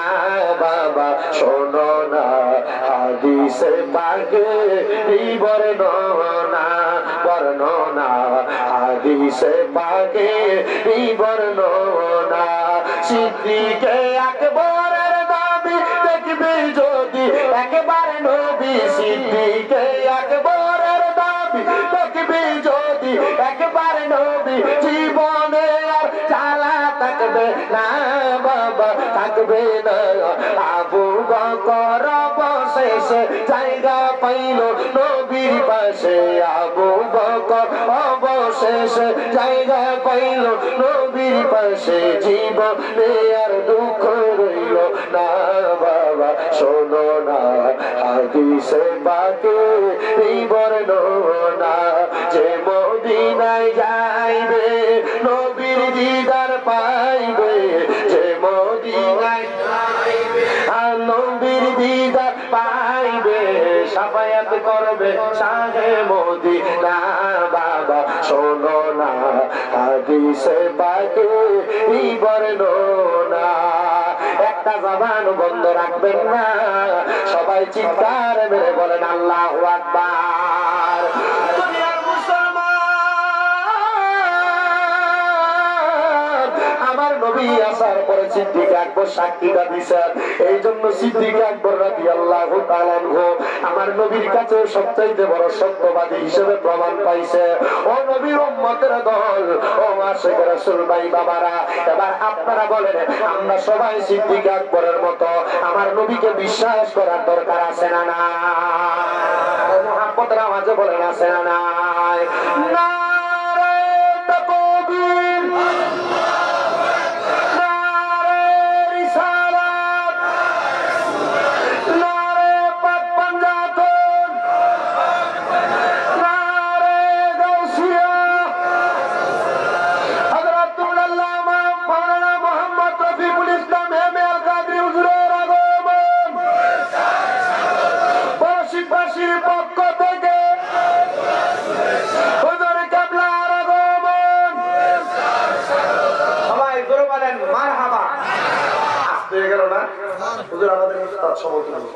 আমাদের থেকে বড় বড় অনেক ছাত্র আছেন ছাত্র যারা আমাদের ওস্তাদ সমতুল্য আপনারা হুজুরদেরকে বরণ করে নেবেন আর আমি সবচাইতে খুশি হয়েছি কি জানেন অনেক জায়গা আছে না মানুষের ভাইরালের বসে ভাইরাসে হয়েছে অনেক আলেমদের নাম নিচে দেয় আর আমরা নাম উপরে দেয় আজকে যে একজন আলেমকে আপনারা একবারে ডাইরেক্ট কথা একজন আলেমকে আপনারা দোয়ার জন্য আপনাদের এখানে রাখছেন এটার কারণে আল্লাহ তাআলা আপনাদেরকে অসংখ্য বরকত দান করবে কারণ আপনারা ভাইরাল কইরা ছোট ছোট হুজুর আর আমরা মুরুখ করার নাম উপরে দিয়েন না দিয়া আপনারা আমরাও হুজুরের কাছে বদদোয়া স্বীকার করাবেন আমি এটার জন্য মাহফিল কমিটিকে আলাদা পার্সোনাল ধন্যবাদ দিচ্ছি যে আপনারা ওলামায়ে কেরাম যারা প্রখ্যাত এবং আলেমী দ্বীন ওনাদের নাম আপনার উপরে দিচ্ছেন আর বহুত জায়গার ভিতরে আমি নিজে দেখি আমার দিক আছে হুজুর আপনার নামটা কিন্তু উপরে দিচ্ছি আমি বললাম আপনি আমার উপরে দিতে লেখা ভালো সবাই নিচে দিয়া দেয় নিচে দিয়া এরপরে আপনি অন্য যত এলাকার আলেম মুসলিম ইমাম থাকলে এখন আমি উপরে দেব কেন জানেন কারণ আমরা আপনার কাছে বাড়াইতে হুজুর কি হুজুর বাড়াইতে হুজুর আমরা আসতে ওয়াজ করবো কি হবে মনে তাই কিন্তু আপনার মসজিদ ইমাম সাহেব আপনারা কিন্তু বলতে জুমাও আসো না 5 ওয়াক্ত নামাজ আপনারা পড়ায় আমরা কি আমার কাছে হুজুরের দাম নাই বক্তারা একদম আমরা 30 40 50 1 লাখ টাকা দিয়া মসজিদ ইমাম সাহেবের মাহফিল দিন 2000 টাকা দেবে 2000 টাকা দেয় 1000 টাকা দেয়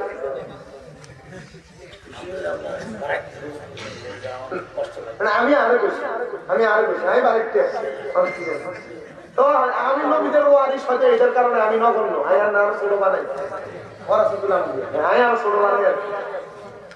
আরো ছোট বানাইছি আপনারা আমাদেরকে দোয়া করবেন নি আমার মাদ্রাসা দিকে দোয়া করবেন আমার মাদ্রাসার ছাত্রটির জন্য দোয়া করবেন আমার মাদ্রাসার ছাত্রদের জন্য দোয়া করবেন কারণ এই যে এখন যে একটা অবস্থা না ঠান্ডার কারণে ছাত্ররা কথা বলতে পারে না গলা দিয়ে কথা আসে না কাশি দেয় আমি খুব হতভম্ব না না না আমার মাদ্রাসা সব কুমিল্লা নূরপুরে আপনারা অনেক মা বাবাতে বিদেশি পোলা ভাইনারা বালাগুলা খাওয়াইয়া সুন্দর করে পড়ালেখা করাইতেছে কুমিল্লা নূরপুর চকবাজারে তাফসীরুল কোরআন ইন্টারন্যাশনাল না না না পারিও না আমরা কুমিল্লা সব আপনারা শুধু আমাদের জন্য দোয়া করবেন না ইনশাআল্লাহ এই যে বলো শীতের মানুষ যুব সমাজ এলাকার মানুষ এত সুন্দর জান্নাতের বাগানের ইন্তজাম করে আপনারা কি খুশি না এটার উসিলায় আল্লাহ চাইলে কি আমাদেরকে কবুল করবে না আজকের মসজিদ আছে আল্লাহ কবুল করবে আমাদের।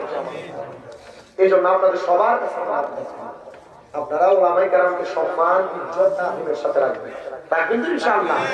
সিদ্দিক আকবর রাদিয়াল্লাহু তাআলা আনহু যখন তিনি দুনিয়া থেকে ইন্তেকাল করলেন, ইন্তেকাল করার পর সিদ্দিক আকবর রাদিয়াল্লাহু তাআলা আনহু লাশ মুবারককে নিয়ে সাহাবায়ে কেরাম অপেক্ষা করছেন ওনার লাশ দাফন করবেন।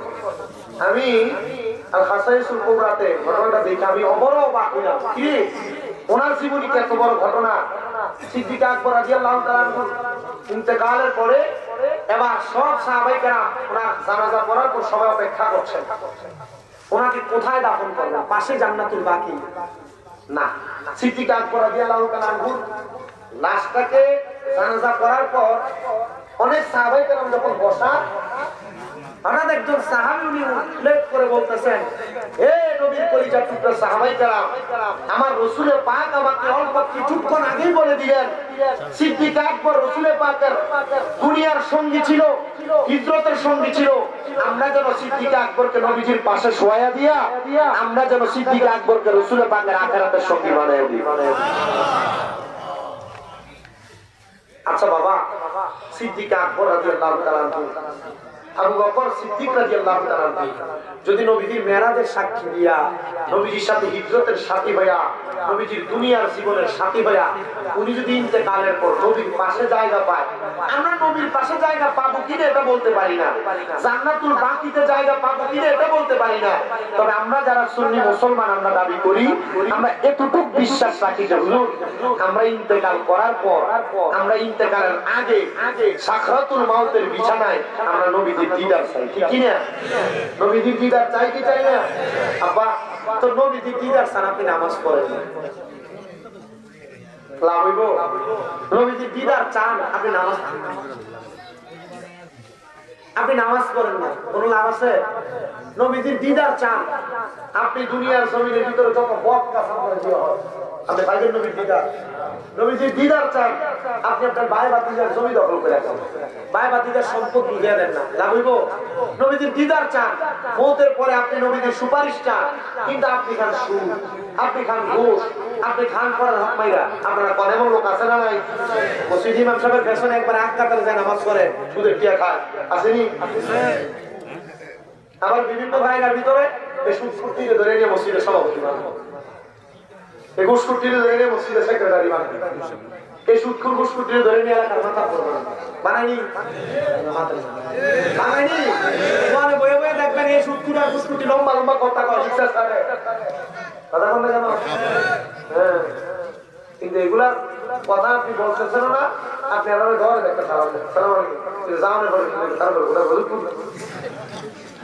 হয়নি। এটা কিন্তু আল্লাহ রাসূল সাল্লাল্লাহু আলাইহি ওয়াসাল্লামের, আমি গত জুমার আগে জুমা একটা হাদিস শরীফ পড়ছি, তিরমিজি শরীফ আসুনান 2211 নম্বর হাদিস।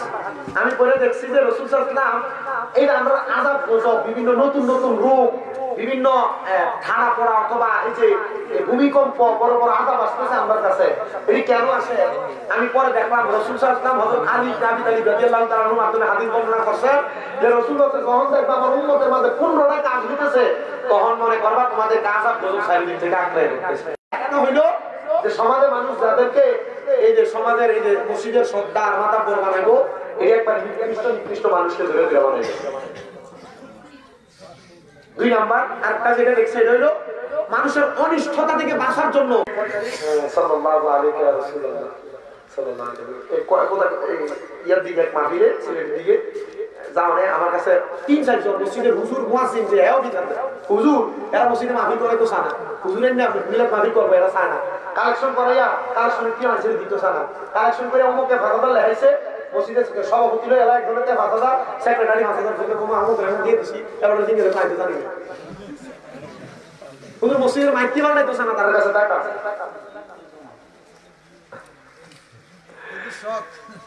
আচ্ছা হুজুর নামাজ পড়ে, নামাজ যদি পড়ে তাহলে হুজুর আশা রাখতে হুজুর 5 মিনিট জিকির করলেন। আচ্ছা আমি এটি করি না, এই জিকিরটা এটা আল্লাহ দা, কিন্তু এই জিকির করলেও কিন্তু দেখেন না আপনারা বন্ধ করব, এটা করবো এটা করবো কয় না, আপনি কয় যে আমি প্রথম দিয়ে জিকির করছি, জিকিরের ভিতরে এমন কোনো বাক্য ব্যবহার করছি না, আল্লাহ রাসূলের শান না। আল্লাহ তাআলা আমাদেরকে সহি সমঝ দান করুন। তারপর আমরা তো ওয়াজিব বিচার করি যে মসজিদে যে মাইক কি হুজুর ফালা না, এটা যে আযান দিলে আমি আল্লাহু আকবার করে এটার ভিতরে ওনারা হুজুর মাইক কি হুজুর ফালা না, আমি বললাম তো হুজুর তারা এমনি সব আছে, এই সভাপতিও নামাজ পড়ে না, সেক্রেটারিও নামাজ পড়ে না, হুজুর এরা শুধু কোনো রকম তওবা করে চলে। আমি তো কি দাও তো হুজুর একটু মাহফিলে কইয়া দিয়ে যাই। আমি আবার কিয়ামতের আলামতের ওয়াজ করতে যাইয়া আল্লাহর রহমতে এত খাইছ যা আছে সব তুলে দিই। না মানে আমরা সেক্রেটারি হুজুর আমি কি কেউ কইয়া দিই ওয়াজ করতে, আমি কই কেউ কইছে না কইছে জানি না, ওয়াজ ভালো হইছে হুজুর আইতের বলতে ফাটাফাটি কয়টা দিয়া সেক্রেটারি হই মসজিদে হাসি দিয়া হুজুরে রেখে মসজিদে হাসি দিয়া হুজুরে রেখে। আমার কথা হইলো আমারও যার কাছে খেয়ানত হয় সেক্রেটারি বুকি লিখে নিয়ে কথা বলে এ দেশে রাখেন না এটা কামে লেখা। আল্লাহ রাসূল বলেন যে আমানতকে নিজের সম্পদ মনে করবে। 3 নাম্বার, যখন দেখবা স্বামী স্ত্রীর বাধ্য, ঘরের ভিতরে বউ সর্দারি করে, জামাই কিছু বলে না, জামাই কোনো কথা কইছে বউ দেখুন চুপ করে তুমি চুপ থাও আমি দেখছি। যদি দেখো স্ত্রী স্বামীর বাধ্যগত, স্বামী স্ত্রীর বাধ্যগত, তখন মনে করবা তোমাদেরকে আযাব গজব চারিদিক থেকে বাঁচানো করতেছে। 4 নাম্বার, সন্তান মায়েরও বাধ্য থাকবে মায়ের। 5 নাম্বার, সন্তান তার বাবার অবাধ্য হবে। 6 নাম্বার, শুধু অবাধ্য হবে না, সন্তান তার মা বাবার চাইতে বন্ধু বান্ধবকে বেশি সম্মান করবে। মা বাবার চাইতে বন্ধু বান্ধবকে বেশি সম্মান করবে। এটা তখন দেখবা তোমাদেরকে আবার গজব পাত্র হতে হবে।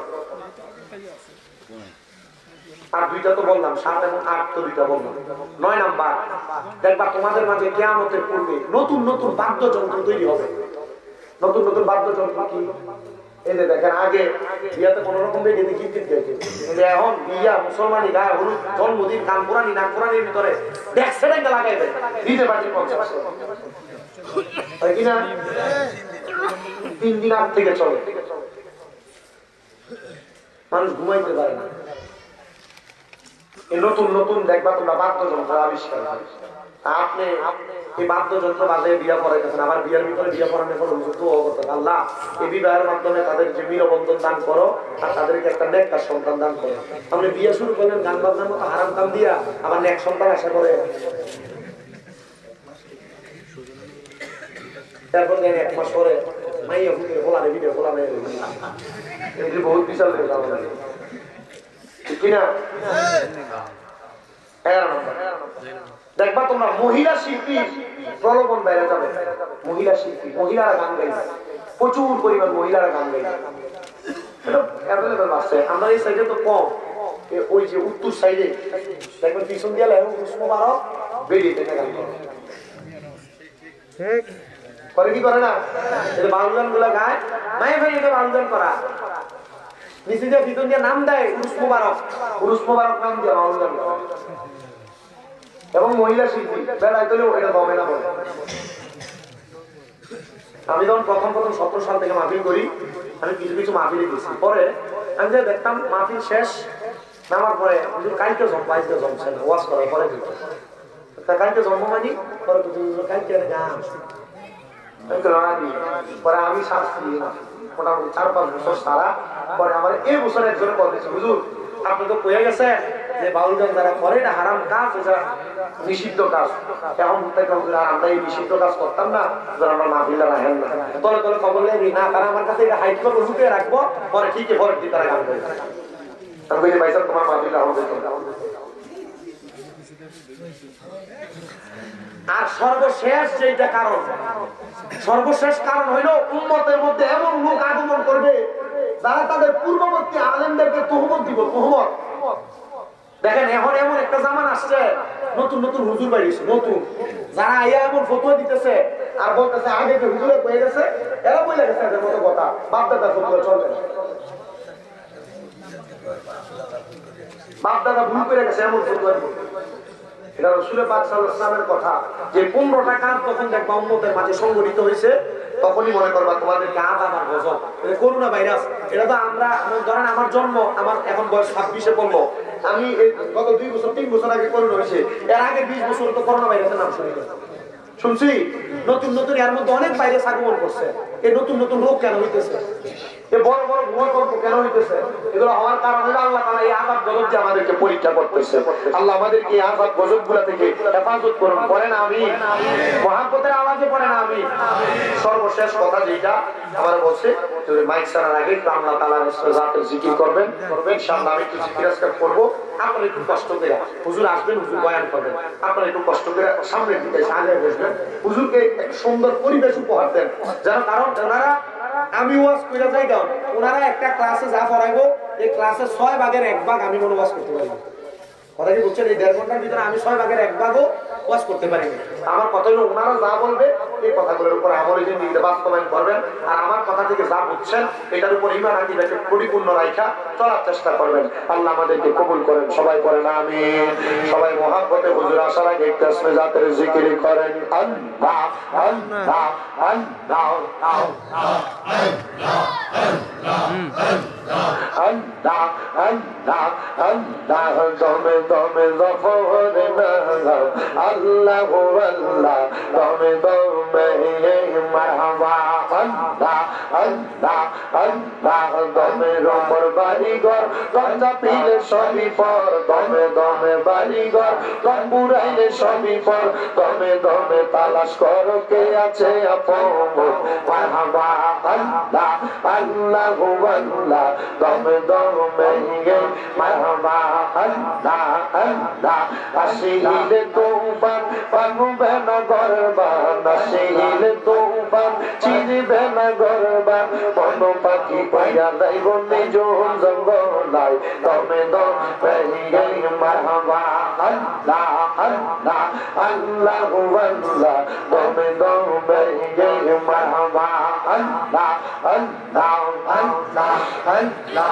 কেবা তোমার বইনো ভাই সঙ্গের সাথী কেহ নাই, কেবা তোমার বইনো ভাই সঙ্গের সাথী কেহ নাই, পরকালে যাইবার বেলা কাউরে পাইবা না মারহাবা আল্লাহ আল্লাহ আল্লাহ আল্লাহ দমে দমে মারহাবা আল্লাহ আল্লাহ আল্লাহ আল্লাহ হাবিবুল্লাহ আমরার চোখের মনি মক্কি মাদানি রাসূলুল্লাহ আমরার চোখের মনি মারহাবা আল্লাহ আল্লাহ রাসূলুল্লাহ আমরার চোখের মনি মক্কি মাদানি রাসূলুল্লাহ আমরার চোখের মনি মারহাবা আল্লাহ আল্লাহ আল্লাহ আল্লাহ আল্লাহ আল্লাহ আল্লাহ আল্লাহ আল্লাহ রাহমাতুল লিল আলামিন আপনি উম্মতের জামিন গুনাহগার মোতারা পরজন নবী উম্মতের লাগিয়া সাজদায় থাকবেন পড়িয়া উম্মত ছাড়া নবী কিছু বোঝেন না হায়রে মুমিন ভাই নবী ছাড়া আপন কেহ নাই মারহাবা আল্লাহ আল্লাহ নবী ছাড়া আপন কেহ নাই গো মুমিন ভাই নবী ছাড়া আপন কেহ নাই মারহাবা আল্লাহ আল্লাহ নবী মাতৃ গর্ভে আসিয়া পিতা হারা হইয়া হইতে রূপে আসলে নেই দরাই নবীর পবিত্র মুখে দুধ খাইলেন যা বুকে দন্ন হইল বিবি হালিমা হায়রে মুমিন ভাই নবী ছাড়া আপন কেহ নাই আল্লাহ আল্লাহ আল্লাহ আল্লাহ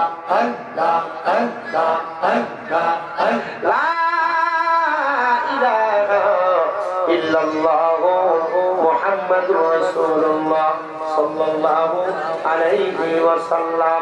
সবাই পড়ি আলহামদুলিল্লাহ, মহব্বতে পড়ি আলহামদুলিল্লাহ। সর্বশেষ আরেকটা হাদিসে মুবারক আপনাদেরকে শোনাই। নবীজির কলিজার টুকরা সাহাবী যিনার নাম হযরতে আনাস ইবনে মালিক রাদিয়াল্লাহু তাআলা, যিনার উপাধি ছিল খাদেমুর রাসূল। নবীজি একদিন খাদেমুর রাসূল আনাস ইবনে মালিক রাদিয়াল্লাহু তাআলা কে নিয়ে উনি বের হইছেন মদিনাতুল মুনাওয়ারা থেকে। বের হওয়ার সময় রাসূল পাক সাল্লাল্লাহু আলাইহি ওয়াসাল্লাম আনাস ইবনে মালিককে বলছেন, আনাস, আমি নবী যা দেখতে পাচ্ছি তুমি কি তা দেখতে পাচ্ছ? আনাস রাদিয়াল্লাহু তাআলা বলেন, ইয়া রাসূলুল্লাহ, আপনি কি দেখতে পাচ্ছেন? নবীজি বলছেন, আমি দেখতে পাচ্ছি ওই যে দেখো দূরে অনেকেই একসাথে আল্লাহর কাছে দোয়া করছে। ইয়া রাসূলুল্লাহ, দেখতে পাচ্ছি, মানে আমি দেখতেছি তারা যখন দোয়া করতেছে তাদের প্রত্যেকের হাতের উপরে এক একটা নূর চমকাইতেছে।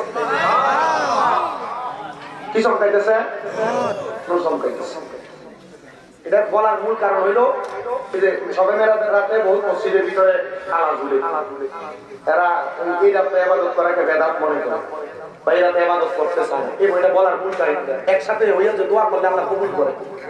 আনাস রাদিয়াল্লাহু তাআলা নবীজিকে বলছেন, ইয়া রাসূলুল্লাহ, আপনি দোয়া করেন আমিও যেন এই নূর দেখতে পাই। রাসূল দোয়া করলেন, আনাস রাদিয়াল্লাহু তাআলা বলেন, আমি তাকাইলাম তাদের দিকে, আমি দেখলাম তাদের হাতের মধ্যে নূর দেখা যাচ্ছে। আনাস ইবনে মালিক রাদিয়াল্লাহু তাআলা বলেন, আমার নবী আমাকে সাথে সাথে বললেন, আনাস তাড়াতাড়ি চলো আমরা তাদের সঙ্গে দোয়াতে অংশীদার হব। আমার নবী আনাস ইবনে মালিক রাদিয়াল্লাহু তাআলা কে নিয়ে দোয়ার মধ্যে অংশীদার। নবীজি সাল্লাল্লাহু আলাইহি ওয়াসাল্লাম নাকি ওই সাহাবায়ে কেরাম তারা যে দোয়া করতেছে আমার নবী সেই দোয়া করতেছে, আমার নবী তাদের সাথে আমিন আমিন বলতেছেন। এই যে আমরা দোয়া করার সময় আমিন বলি, আমার নবীও ঠিক এমন ভাবে আমিন বলতেছে। আনাস রাদিয়াল্লাহু তাআলা বলতেছেন, ওই জায়গার মধ্যে তারা দোয়া করতেছিল তাদের এলাকার মধ্যে বৃষ্টি বর্ষণ হয় না। এই জায়গার মধ্যে যখন তারা দোয়া করেছেন তাদের এলাকার মধ্যে বৃষ্টি বর্ষণ হয় না, ফসল ফলাদি হচ্ছে না। আমার নবী তাদের সাথে দোয়া করে মসজিদে নববীর মধ্যে প্রবেশ করতে দেরি, আর আমার আল্লাহ তাআলা একটানা 7 দিন তাদেরকে বৃষ্টি প্রদান করেছেন। জোরে বলেন সুবহানাল্লাহ।